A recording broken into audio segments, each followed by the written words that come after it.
our next question is from Jeannie Walters. Excuse me. Bonjour, Olivier. Bonjour, Jeannie. I would like to know your assessment of the best way to audit social media success. I've seen it done many ways, and lots of times it seems success is ill-defined. How can you really evaluate if social media is working within a defined time/format? Well, that's one of the fundamental questions of why we use social media, right?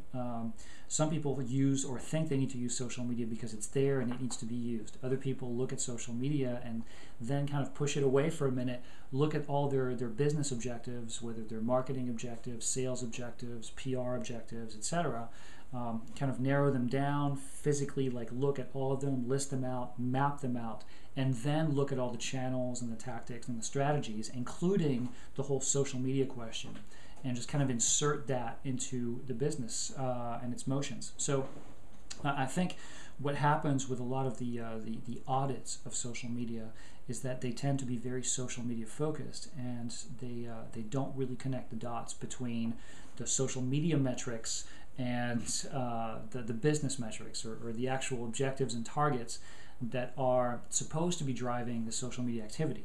And when you have that disconnect, when you don't have that focus on the business stuff as well as the social media metrics, then you can end up with excellent audits, but they're not really going to tell you a whole lot other than, yeah, okay, so this month you did a lot of this, you did a lot of that, and you got a bunch of followers and fans and likes and shares, but how does it really affect the bottom line? How is it affecting the perception of your brand? How is it affecting your market share? How is it affecting all of those things that you should be looking at? So I think in an effort to simplify and kind of create these cookie cutter social media audits, the companies that perform the audits don't necessarily go deep enough, and they don't necessarily actually go broadly enough. They just focus too much on the surface social media stuff without looking at all those other connections and without looking at the impact on other aspects of the business that should have been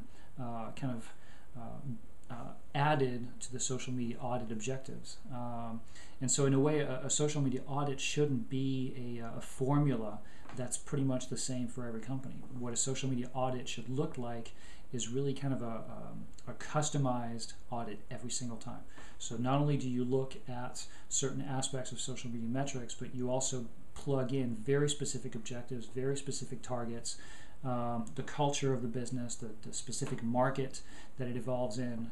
You have to take all these factors into account, put them into your equation, and come out with an audit that's going to be unique for every single business. And that, unfortunately, is still not really done a whole lot. It's still kind of, the same formula for every business. Bonus question, have you read all those books behind you in the video? Funny you should ask. I just mentioned that with Wekas's video. So yes, I have read all of the books.